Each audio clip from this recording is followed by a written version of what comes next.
இன்றைக்கு அண்ணா திராவிட முன்னேற்ற கழகம் முதலிடத்தில் இருக்கிறது.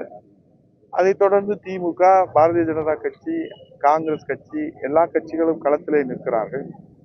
அவை புதிதாக வந்தவர்கள் பரீட்சையை எழுதாமல் நான் பாஸ் ஆகி விடுவேன் என்று சொல்வது அவருடைய நம்பிக்கை. அது வரவேற்கக்கூடியதாக இருக்கலாம். ஆனால் பரீட்சை எழுதட்டும், அவர் என்ன மதிப்பெண் பெறுகிறார் என்பதை பார்த்துவிட்டு பிறகு அதை குறித்து நாம் விவாதித்தால் அது சரியான விவாதமாகவும் ஆக்கப்பூர்வமான விவாதமாகவும் இருக்கும். இப்போதுதான் அவர் படித்துக் கொண்டிருக்கிறார். பரீட்சை எழுதி அவர் மதிப்பெண் பெற்றதற்கு பிறகு அது குறித்து நாம் பதில் சொன்னால் அது சரியானதாக இருக்கும் என்று நாங்கள் நம்புகிறோம். சொல்றீங்க சார், ஆனா அவர் மேடையில ஏறி அவர் பிரச்சாரத்துல பேசுறதுக்குலாம் அமைச்சர்கள் முதல்வர் உடனடியா பதில் கொடுக்குறாங்களே அவர் கேட்கிற கேள்விகளுக்கெல்லாம். நீங்க எத்தனையோ கேள்விகளை கேட்கறீங்க, எவ்வளவு குற்றச்சாட்டுகளை முன்வைக்கிறீங்க.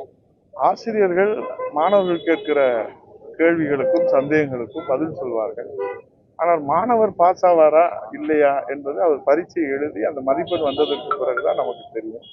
அதுபோல அவர் மாணவராக இருந்து எழுப்புகிற கேள்விக்கு ஆசிரியராக இருந்து அனுபவம் பெற்ற கட்சிகள், ஆளுகிற கட்சி, எதிர்கட்சி, தேசிய கட்சி, மாநில கட்சிகள் எல்லாம் அவரவர்களுக்குரிய பதிலை சொல்லுகிறார்கள். அது அவருக்கு தெளிவடைந்து பரீட்சை நன்றாக எழுதினால் மதிப்பெண் பெற்றால் அதற்கு பிறகு அது உரிய விவாதமாக